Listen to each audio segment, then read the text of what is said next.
Okay, so a request has been put in, huh? For us to record a video about how someone can love him or herself. Okay. And that's what we're about to do. We're going to discuss how to love yourself. What we think it takes to love yourself. Okay. The first thing that comes to mind for me is, how does someone behave when someone doesn't love him or herself? I guess is where we should start. Okay. I think they may not take care of themselves very well. They always try to put themselves last, or maybe they put themselves down a lot. They lack maybe some self-confidence and self-esteem. Okay. So it's all, they don't, and physically they may not take very good care of themselves either. All right. So all those things could be signs of not loving themselves, where you look in the mirror and you think, why do people want to talk to me? What would make people want to be around me? Maybe they put themselves down? Right. Okay. Now, do you know anyone, as you describe these things, do you know anyone that you knew like that? Me? Myself? Huh? Okay. I'm going to find out some new things about you now? I hope not. I think you already know a lot about me. I'd hope so, but every now and again you do something that I've never heard. I did not know ever happened. So maybe that'll happen now. Okay. Well, to talk about me, I know that I would think there have been times in the past where I question things about myself and like decisions that I've made. And maybe at that point I didn't really like myself. I don't know. I'm just thinking. So, it's hard for me to think that I've ever thought negative about myself. So I don't. That's why it's hard for me to think about that one. But I don't. The only thing I remember is this, and this is not liking oneself. I just remember this one, and I told this story when I was going to school at U of I, and then I didn't have any more money because my scholarship was ended after they fired my coach. And so now I didn't have any money to pay my tuition. The quarter was finishing up, and I thought, how am I going to continue going to school? And I thought about that for the longest time. I couldn't figure out what to do. And because I lived on the west side of Chicago, because I lived in the basement, I was renting this apartment from an alum. Then they had the alumni that would help us out, the U of I students, because they knew that, we were trying to survive, right? Right. And she was a Swedish lady who attended U of I, graduated from there. And she knew I was a foreigner, so she said, I'll help you.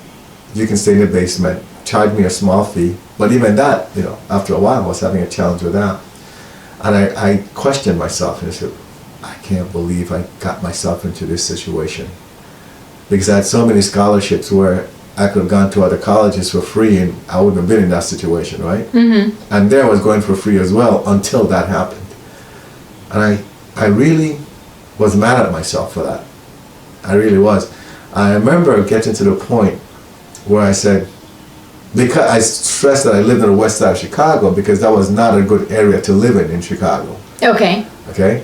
And where I lived, there was a lot of drug dealing going on. Every time, but they would leave me alone, But I saw they were selling drugs there. And I thought, these guys must make a lot of money selling drugs. Maybe I should go and sell drugs, just so that I could have money to pay my tuition and everything. And then I quickly thought, if I were to do that, the first person I go and sell drugs to would be a police officer, and he'd arrest me. That's how bad it would be, right? So thank God for that thought in my head. I never did it. I bring that up because then I wonder, is that the behavior of someone that doesn't like himself? Because he knows he can get in trouble but she was going to do it anyway? Or do you just feel so bad about yourself that you start to do things that you know you shouldn't do? Or was that just me being desperate? That's a good question. I think it was more so desperation, because when I think of how I used to not love myself, it was degrading myself, putting myself down. You're not smart. You're ugly. You're stupid. You can never do anything right. That's the kind of self-talk. It wasn't, how did I get myself into the situation? Maybe I should go, sell drugs. It was, you're worthless. You don't deserve to be here. And that's when I would go and as I had mentioned in a video on, how do you find yourself? Just that self-discipline, if you will, punish myself for things, So that to me is more not loving yourself, because you're always putting yourself down. I'm never saying, you know what, you're good enough. You are beautiful. You are smart. And none of that. Anytime I'd mess up, first word that would come to mind, you idiot. Why'd you do that? Now you screwed up again. Why do you think you did that? I think a lot of it probably came from TV, because of seeing people put one another down, Thank God I didn't watch a lot of TV. I watched a lot of TV. Being picked on at school. I was always picked on for different things. Just a lot of comparison, always being compared to other people. And what was comparing to other people? Never feeling adequate. You were comparing yourself to No, other I was people? not comparing myself.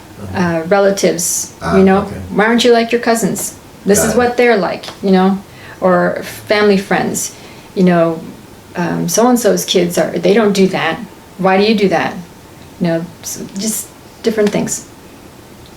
So, what was the self-talk? I think loving yourself and not liking yourself all have a lot to do with what you tell yourself. And for me, on a spiritual level, that's one of the things that was a challenge for me, is my inner child had left at some point.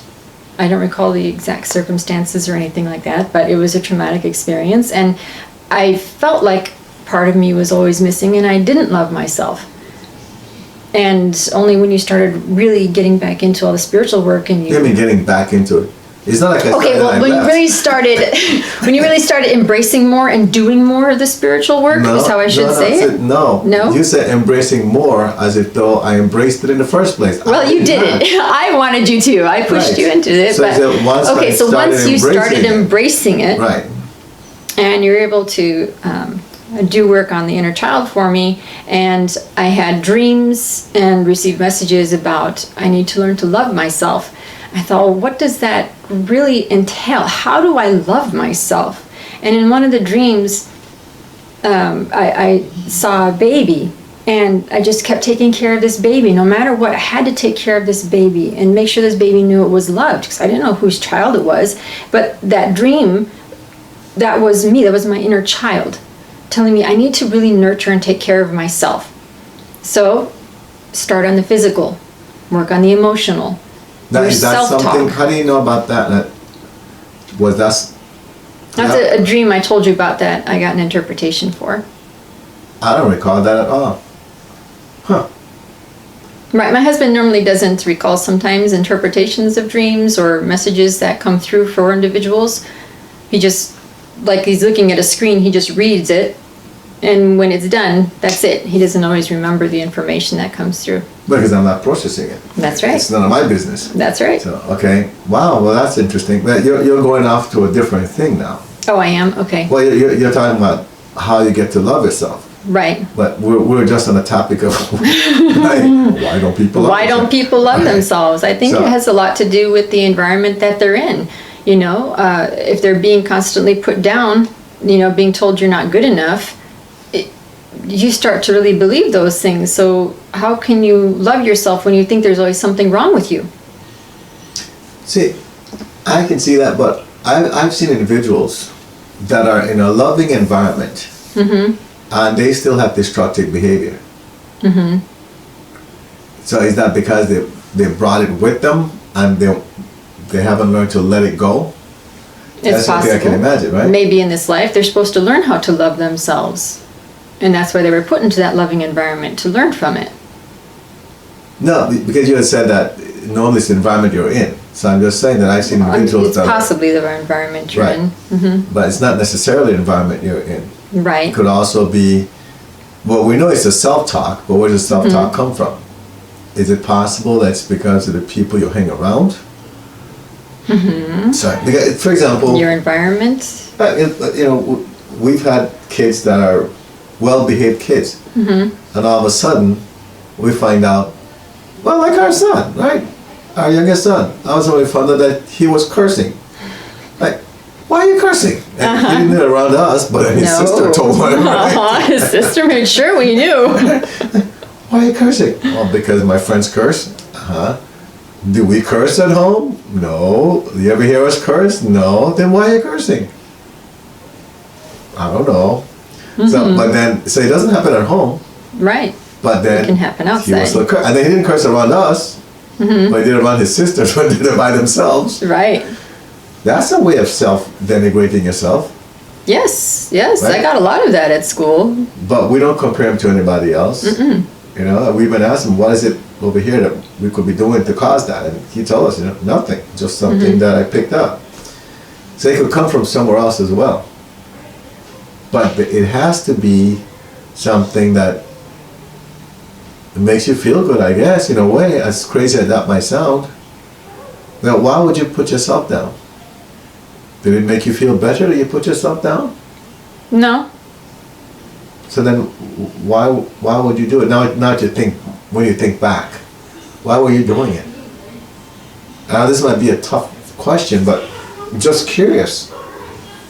You know, that something happens, and then you put yourself down. Nothing good happened in my life, and it was always my fault. So if something, if we went to an outing, say, to somewhere as a family, and things seemed like they were going great, and then I just got yelled at for goofing off or something, immediately, I ruined this whole trip, everything is my fault. It's just...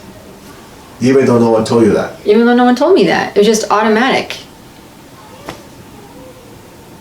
I don't know really where it came from.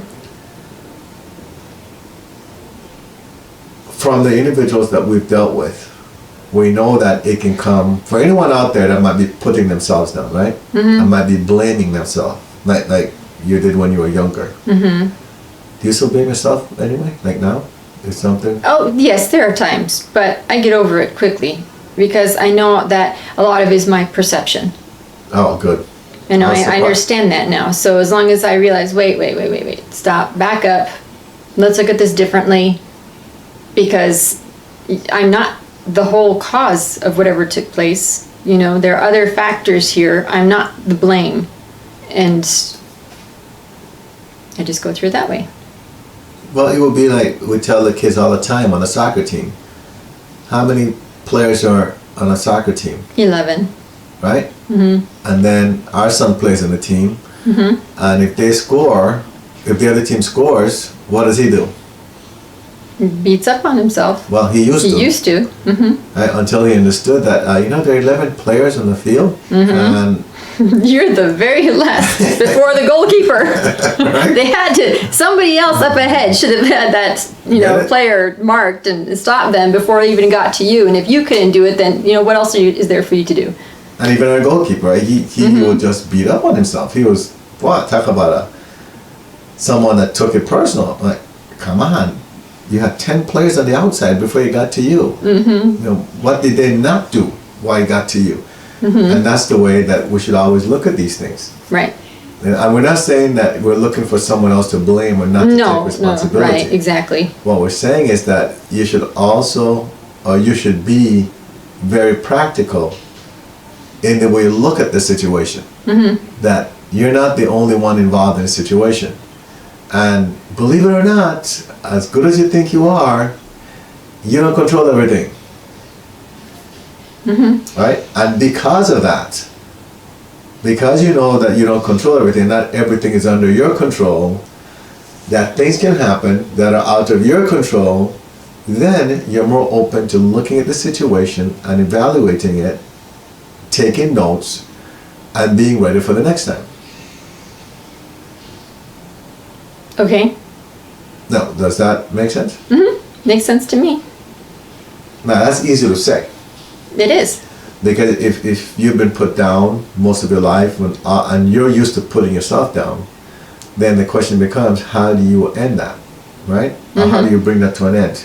I had to be consciously aware of it, very conscious of it, and I had to learn to calm myself and immediately change what I was thinking and turn it into something positive, which was challenging to do. It really was, because all of a sudden all those emotions and all the feeling is right there of, how horrible the situation is in my mind and my feeling. And I'm like, no, stop. It's not that bad. And so I would say the violet flame decree and also change the statements that I was making in my head, and I just started working on it from there. Yeah, the beginning. I remember when I met you, you used to cry a lot too. Yes. And that's why I didn't want to deal with you, because you used to cry for everything. Like, get out of it. Just don't come around with your crying. Right? I remember that part. Was that because of that? You were pushing yourself down? Yes. What was that for? Beating myself up for whatever happened. Say, no, you shouldn't say that. Oh no, I messed up again. Because now it's someone's life. I'm training people, and I messed up what I should be saying in the training. It's the end of the world. These people are going to go do the wrong thing, and it's all my fault. That's what it would be going through my head. And the world didn't end. It didn't. Amazing, isn't it? Yes. All right, so I remember that part. And then once we got close, we were dating, some dating. We didn't even go on a date. But anyway, we got married, right? Uh-huh. And that's when I really got to know you. That was interesting. We were like, wow. That's when all the secrets came out. I'm like, okay, I'm an interesting wife. But then you worked on it. I did. And that's the key, right? I did. That's the key. So, I know with individuals that we worked, we've met individuals from all walks of life. Well, not met, but worked with individuals from all walks of life. Right. We've had individuals that have told us that they know people don't like them. Right? Well, they haven't told us, but they've written messages. Right. Multiple individuals like that. And we even had some which to us seem very interesting, because they made comments like, well, just the way this person looked at me, I know that, what did they, like what? I know that they were putting me down and cursing me. And There's a stranger. We have many individuals that think that way. We do.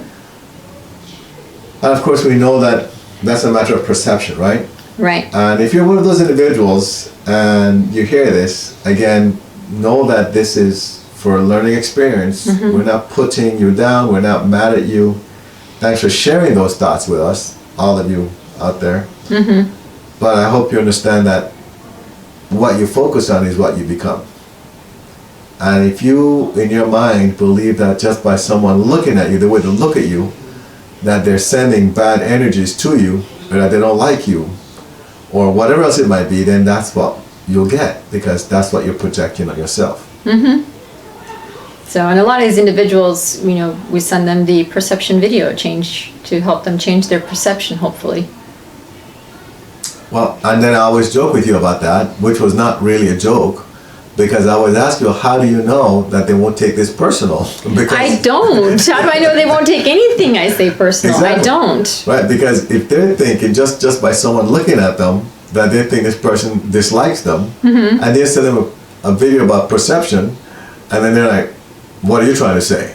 So it's like, as I say, catch-22 situation. Right. But hopefully they understand that the videos were recorded long before we met them. Well, we still haven't met, we don't know these individuals, right? They're from different countries. But I hope they realize that. Just go back and look at the date of the video, the recording, like, oh, okay, they didn't just record this and send it to me, it was recorded a long time ago.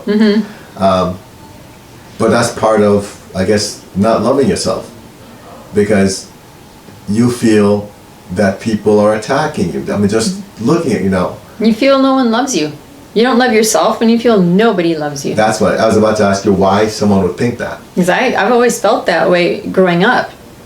And I don't feel that way now. But growing up, I always felt that way. Nobody loves me. A beautiful specimen like you. Oh, no. God made that. Nobody loves me because I was ugly, because, you know, I had large feet and I was gangly looking and I talked funny and I you know, whatever it may have been. Nobody loved me because of all those things. Because I was such a horrible person. I must have missed all those things, huh? Yes, apparently you did. Yeah. Bad eyesight is what I'll give that up to. So, but that's a lot of it, yes. And then I was like, when I started to realize, you know, I have to love myself as if I'm a child, I started doing things for myself that I never had done before because I felt like I didn't deserve it, you know? And we had many experiences like that. Why don't you just get the chocolate bar? Nope, I don't need it. I didn't want it. Nope. And I would always tell my husband, no. He'd be like, just get the thing. And sometimes he'd get mad at me and I'd just be defiant and just, no, I don't want it. But then I realized, you know, no, that's not loving myself. You know, I love my kids and I'll get them things that they want because I want them to know it's okay. I'm loving you. You want to try that. Let's have fun with it. But I never allowed myself to have that kind of fun because I never felt I deserved it. So now my husband knows if I see a chocolate and I'm like, ooh, that looks tasty. It's like, okay, get it. All right. And I do. And it's helped a lot. Something as simple as just getting a chocolate for myself. I hope that explains a little bit. I hope so. And then we have other ways of people not loving themselves, like individuals that cut themselves. We've heard about people that cut themselves, right? Punish themselves in other ways. Do you know anything about that? Like what to do instead? No, like how to. Well, okay, yeah, we don't have to go into details how people do that. No, but we don't need to go into self-mutilation. Like what to do instead. Mm-hmm. That's not necessary. But instead, it's, you know, like me. I watched makeup videos and I decided, you know what? I want to have a really natural look because I want the real me to come through. And so I learned to put on makeup so that it was more natural for myself. And I feel good. And I always felt good when I dressed up because I love watching the movies where the ladies are in those beautiful gowns and their makeup is perfect, their hair is right, they've got jewels on, and I'm like, oh, I wonder what that feels like. So I make sure to do that for myself. Makes me feel good. And you know what? I am a beautiful person. And even when I started on my journey of learning who I was as a soul, I was like, yes, I am. I have lived many lives and I'm really beautiful. Anyway. Then how come when we tell you to dress up, you don't want to dress up? And you have a lot of beautiful dresses in there. Where are we going? You don't have to go anywhere. If you want to go somewhere, we'll go. But you have to go somewhere to dress up? Well, with everything that I do around the house, I'd rather not wear one of the dresses and get it dirty. No, we'll put it on, we go for a walk, go somewhere, who knows? But you never want to dress up. You want to put on jeans. And then ask you, why do you put on jeans? That's during the cold months. All summer long, I wear dresses and skirts. And then during the winter, when it's cold and I want to be warm, I put on the jeans. Oh, okay. So anyway, going back to individuals, so I know that they have individuals that put themselves down, like you said, right? They don't believe in themselves. They think everybody dislikes them. Anything else? They don't think they're smart. So how do they get to love themselves? Well, on the spiritual level, what really happens, we know, is that you can lose a part of yourself, and we've had a lot of individuals we've helped with that. And some, they see immediate results. The biggest thing to note, I'd say, from this whole conversation is that people will tell us they feel as though a part of them is missing. That's a common thread, right? Yes. And they say, you know, I just feel like a part of myself is missing. Like there's something holding me back. But it's missing. I don't know what it is. If you feel that way, that tells you right there that you need to love yourself. That there's something you need to get back. And that's in the spiritual realm. You know, you don't have to go to counseling for that. And once we help you get that back, we've seen individuals immediately, things change with them. Immediately. Some folks, it takes a while because emotionally, they're not stable, right? Right. And they're still in and out. Right? One moment, they're upset. Next moment, they're happy. They go up and down. And when you're like that, then it becomes a journey to get you on track. But for the individuals that seem to be more stable emotionally, they seem to see results faster. But it goes back to that inner child you're talking about and helping them to get that back, plus some other things that we deal with in the spiritual realm. Mm-hmm. So it's not a question of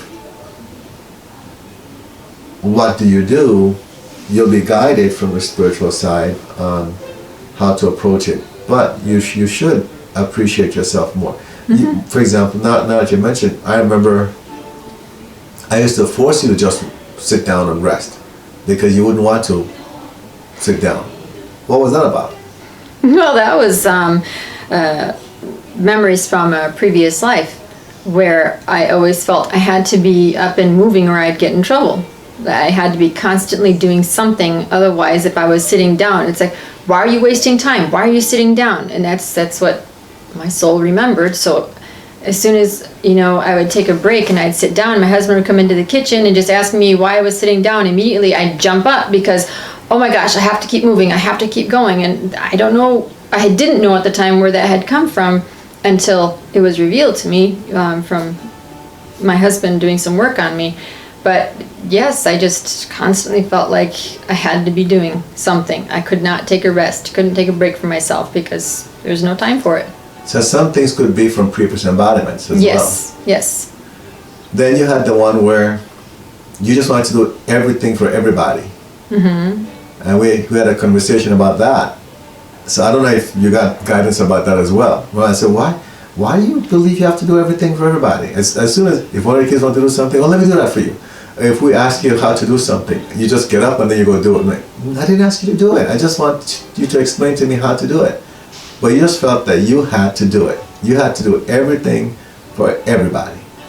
How about that one? I'm asking these questions because I believe that this is going to help a lot of people because they're probably in the same type of situation, right? Right. I don't recall if that was from a previous life, but you're right. I still do it every now and again where I just want to jump in and take over and do things for people, instead of just answering questions. I don't recall though at this time what that was about. Now, is that something about loving yourself as well? Because don't you wear yourself out doing that all the time? Oh yes, right? yes. I had to learn to say no to things and just let people figure it out. And I think maybe some of that could have come from my upbringing because as soon as I would go to try and do things as a child, my parents would just, no, you're doing that wrong, and they just step in and take over. Okay, trying to protect you, probably, or help you. It just helped because they knew how to do it, so Right. they just do it. They didn't have the patience maybe to let me go through everything I needed to, Right. So I think that also is part of that for me, that I had to learn, everyone should learn on their own. You can answer the questions. They ask for help, you help them. Otherwise, leave them alone. This is their life experience. Let them go through it.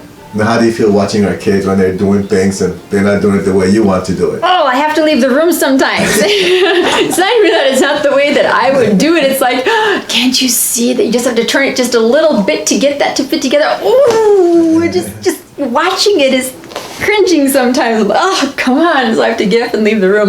And then I'll come back. Did you figure it out? No. Do you want help? No. Okay. Leave the room again. Exactly. Because it's not easy to watch someone when you know what needs to be done. But do you take it personal when they say they don't require the help or they don't want the help? Not anymore, no. I used to. Why do you think you used to take it personal? Because of my experience, where my parents would just step in and do it. So I thinking, well, I know I'm the adult. I should just step in and do it. So you telling me no, you shouldn't be doing that. That's disrespectful. Okay, so you said disrespect from the kid's side. Mm-hmm. Got it. Right. Then how about the one where, because there's this other one that you do. I'm trying to remember, and it goes back to you. Just like for me, right? Even for me, I'll tell you, when you do that, I feel silly because you just want to do everything for me, and I don't like that. I feel like I should do some things for myself. We've had those conversations, right? Mm-hmm. Well, I just feel like, just stop for a moment. Okay, let me just. I guess it goes back to the same thing as the kids, where just leave me alone. Let me just do it. Especially when you come and apologize. I used to apologize for everything. Anything that happened, I would apologize. Oh, sorry, that's my fault, or that saying, that's my bad. Mm-hmm. Why do you do that?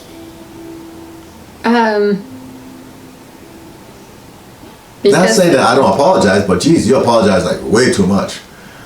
Right, I just said sorry for everything because I just figured I bothered everybody with my actions and what I did. Okay, so it went back to your experiences from the past, I would think. Right. Okay, so now I don't apologize. Unless if it's necessary. Okay, I'm disrespectful. Otherwise, I'm not going to apologize for everything.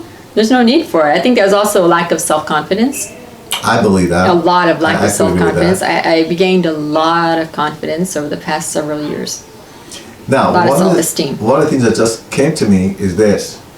You also used to say some sayings, or use some words, and then I would turn to you and say, what does that mean? And you tell me, I don't know what it means. I said, why are you using it? Oh, because so-and-so used it. And it was always someone that you admired. Right. Right? Now, is that to me, why did you do that? Why was that something you did? Using like big words and phrases and cliches that I didn't know what they were. Right. Well, because I had heard it, I thought I knew how to use it, and I also wanted to somehow sound intelligent, like I knew what I was talking about. So that was more of a you didn't believe you were smart thing at that time. Mm-hmm. Yes. And I used to always talk a lot and try to get people to listen to me, and I wouldn't listen to people. And that's only because I guess I never felt that I was really heard by anyone. So I always wanted to just say what I had to say. And I learned, you know what? No, people don't really care what you have to say. They want to know how much you care. And part of that caring is listening to them. And then they listen back to you in return. So that was another lesson that I had to learn. I think in this video, there are a lot of this is a video that I hope folks watch many times, because there are a lot of lessons here, just from the examples that we're giving. Just using you as an example, I believe there are a lot of lessons there to learn. Now, normally I've heard and I've seen I've seen situations where individuals that don't like themselves normally engage in destructive behavior to themselves. Mm-hmm. Right? Mm-hmm. Now, from what I know, you never did any drugs or anything like that. Mm-mm. And folks don't get involved in that, they get arrested, who knows, whatever else. I think I could have easily got involved in alcohol, but I found out early that I was allergic to it, so didn't like that feeling, left that alone. That was God's way of protecting you, see? Yes. Instead of destroying yourself. Right, but I did try the What made you try alcohol? Oh, my parents would, there wasn't all the time. They had a wine and cheese tasting party once. So we had drunk from that? No, but we had wine in the house, and when we go to people's homes as a family, my parents would be offered alcoholic beverages. Of course, my mom always chose coffee, my dad always Pepsi or Coke. So, it's not like my parents really drank. Right. My parents didn't really drink, but I saw what the other people did, and I saw the people who invite us over to their homes usually were more affluent. They were higher up in the societal archetype, if you will. The so-called hierarchies. Yes. And so I would admire them and be like, oh, So if I want to be like them, have the wealth like them, have the lifestyle like them, then these are things I should learn. These are things I should do. So even though they your smoked, parents, I tried smoking. Hold on. So even though your parents tried to be the great example for you, when they didn't drink, you're like, well. See, now I don't know if they did that on purpose. Because we had alcohol in the house. That's not the point. The point is, they drank soda when they were offered alcohol. Right, yes. And so that's an example for you. You'd be like, oh, my parents are drinking soda, so. Yeah, mom's drinking coffee. And coffee, right. But instead you're like, well, I want to be like these wealthy people, so I'm going to go for the alcohol. So again, see, it's not where you grow up sometimes, it's what you're exposed to. Does that make sense? Right. So anyway, go ahead. So then because of that, you tried alcohol. Right. I tried smoking because they smoked, Okay. These are people that everyone looks up to. They smoke, they drink, but they seem to have their lives completely together. And I had tried smoking, made myself sick from it, so I never tried that again.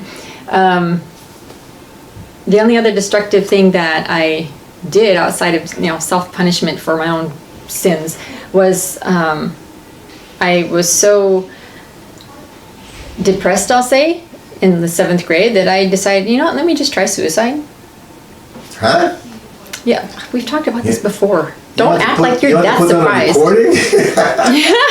Well, why not? Someone else can learn from it. Maybe someone else experienced it just like I did. But it didn't work because I didn't know how to do it. Don't talk about how to do it. I'm not going to talk about how to do it. No, but the point is that was probably the most destructive thing. And it was, right after that my parents found out that I was communicating with a priest about, this is probably the last time you hear from me. And they're like, what is going on? Why don't you come to us and talk to us? Now, how do I talk to you when you're always yelling at me, Well, I don't think that's it. It was more like, I don't want you to know. This is a secret. You'll find out. Yeah, you'll find out.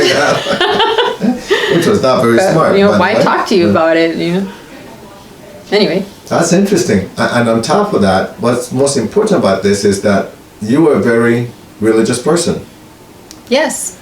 So see, just because someone is religious doesn't mean that they don't have this turmoil taking place. Right, because it was like a phase for me. 4th, 5th, 6th grade, 4th and 5th grade, that's when I was confirmed in the Catholic faith. So I was very, very much into all the traditions and wanting to go to church and saying the rosaries, the chaplets. And then like around 6th grade, 7th grade, I had a phase, I'll say, where I was like, I wasn't questioning anything, but I just wasn't doing it all the same way. I didn't have the passion for it.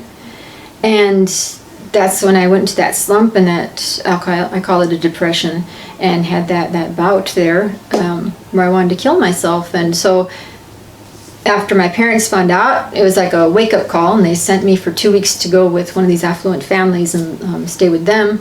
And that's when things turned around again. I went back on that extreme religious, even more so than I was before in 4th and 5th grade. Okay, now what happened? Why things turned around? Is it because you were an affluent family? I don't think affluence had to do with it.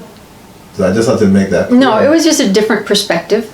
Okay, so it's not because they were affluent. No, it was because of a different perspective. The woman who was taking care of me during those 2 weeks was, helping me realize, what, your parents are doing the best they can. And as she put it, God did not give us a parenting manual. That's correct. So whatever we do for our children is because that's what we feel is best for them and for us. And I was like, wow, okay. Just hearing that for a couple days and then seeing how she interacted with her kids. She had 8 children. They were all adults. And how she interacted with the grandchildren and everything, I was like, okay, this is different. I was glad to have been exposed to a larger picture in life. I think that's what helped turn me around. And that's when I went even more so into, I need to make sure that I raise my kids Catholic and that they don't lose their souls. And because that was another part of what she was showing me. Okay. Anyway. So then and this video is getting kind of long, but I feel like it's important. Sorry, folks. Now you've grown up, and by the time I met you, had things started turning around for for you as far as the way you looked at yourself? And that didn't turn around until I started decreeing. And then more so... I just remember you telling me that you didn't think that you were beautiful. I remember you telling me that. Right. I used to tell you how a lot of people referred to me as a dumb blonde, and that's probably just what I was. Right. Even though my hair is not blonde, it's called dishwater blonde. I'm not a blonde, but that's how they would refer to me, though. Well, it ends in blonde. So I know. There's blonde there. I call it brown. So, now, when you told me that, were we No. dating or anything? Mm-mm. So we were just getting close. You were just sharing with friends. me what people... Mm-hmm. So you started decreeing? Started decreeing, and that's where the video "How Do You Find Yourself" comes in, because that's when on that journey of really finding out what life is all about and where I fit into the scope of things. That's what has really helped me, I'll say, mature and have a different perspective, realize who I am, why I'm here, and just even after our youngest kids were born, having those messages come through for me, why I chose to be here, to be a good wife and mother. I was like, oh, well, I've already messed that up. But, I was told you still have time to correct anything and to move forward and do what you're supposed to do. How did you mess that up? What are you talking about? We're not going to get into all those details. No, but I was not a very good mother when the kids were younger. That's all. Oh, I see. Got it. My perspective, right? That's correct. Your perspective. But that's changed. Yes. I hope. Yes. Jeez. I still don't think I was a good mother because I didn't understand what my role was. I was still trying to be a business partner for you. But the point is, you understand now you're a great mother. Yes. And a great wife. Yes. The best wife ever. And the most beautiful, sexiest wife ever. You know that, right? You know that, right? See, now remember, I want to make sure. It's all perception. No. That's my husband. That is not. And my husband's and my perception. It may not be the people watching this. No. It's their perception too. Send her messages on Facebook and whatever else. YouTube. I don't know. Anyway. But so the key then is to understanding that you have to decide to create that change first of all, yes, right? Yes. Mm-hmm. It didn't matter what anybody else told you. Because I know you and I talked about those things way before we even got. Well, I said we were already close, but we weren't dating, and we talked about those things, and I don't know how much it resonated. I went through so many self-help seminars with business. Remember all those that we used to go to? That company would just say, oh, go to this one, we've taken care of everything for you. And we'd go to those and I'd be like, okay, yeah, rah, rah, rah. Say the positive statements every day. But it didn't really seem to have much of an impact until I really started to understand more about myself and who I was. And now that I've learned to start loving myself more, things are becoming even easier and clearer for me. Because you take the breaks now. And, I do. You know. I pamper myself now. As she does. Eats all kinds of stuff. I get all surprised, but that's... I just say my wife is in the mood for something, that's all. But that's the way it's supposed to be. You're supposed to know that you deserve better, right? And that what you yearn for, that's positive. Yes. You definitely deserve it. Because the only reason why you yearn it is because God has it for you already. You know, we want everybody to know that. If you know that you deserve a certain house or you deserve a certain income, it's because you're right. It is yours. You just have to make it manifest, and we're all in that same place. You know, there's always something that we know we're yearning for, we deserve, but the reason why we're yearning for is because we don't believe it's there yet. But the more we focus on being one with ourselves, the easier it becomes. You know, and we're all made in the image of God. So if you think you're ugly or if you think you're dumb, then what you're saying is that God is ugly and God is dumb. The question then becomes, do you really believe that God is dumb? Do you really believe that God is ugly? Right. Do you really believe that God is stupid? that God is poor. Whatever it is, or anything negative that you're saying about yourself. Knowing that it is said in the Bible, it is written in the Bible, that God made us in his own image.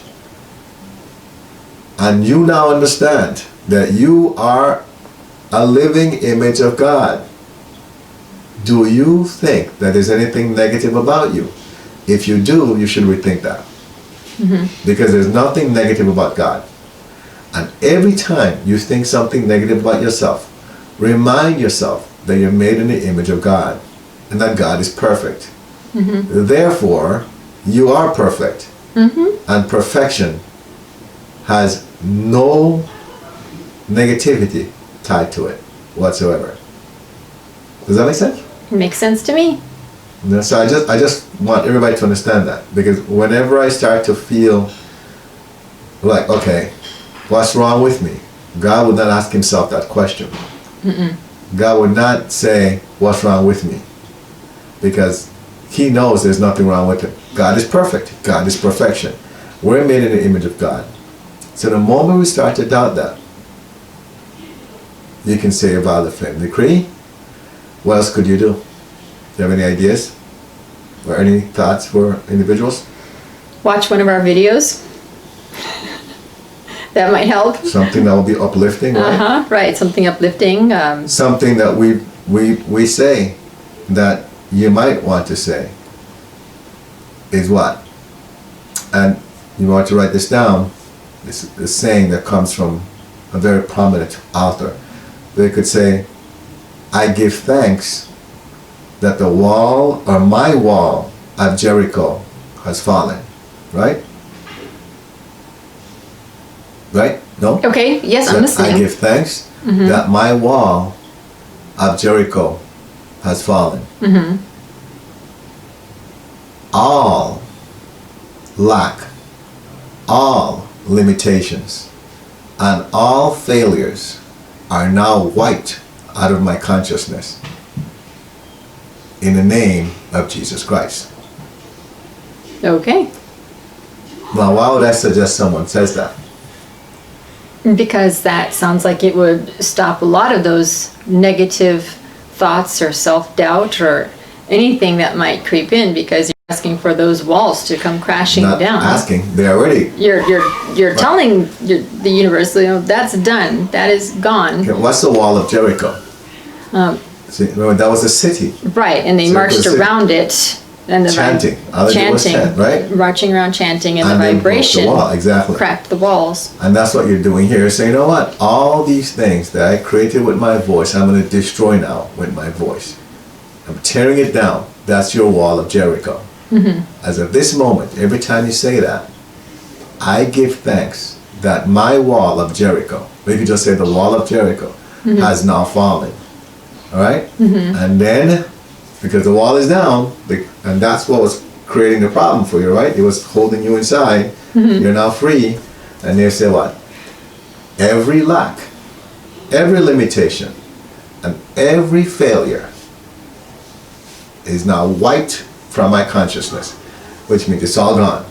All those things that were holding you back. If you ever believe that you lacked something, you were not pretty, you were not smart. See, that's lack, right? Limitations. I can't do this, I can't do that, I don't have this, I don't have that. Or failures. You start to think about, I can't believe how badly I did on this, or any of that. You just wiped it out. It's all gone. And if you believe in Jesus, then you say, in the name of Jesus Christ. Or in the name of Krishna. Buddha. Exactly, Krishna. In the name of Abraham, whomever you want to put it in. The name, or in the name of the universe. It's up to you. Right. Say that until you feel better. And I know for sure that that will help. Okay. And if you want more help with that, we can find out what's really holding you back, and whatever it is, we start to help you bring those things back to you to make you whole again. So. Okay. Thanks for listening and watching. Hopefully this has helped you in some way. Please feel free to share it, and we'll see you in the next video.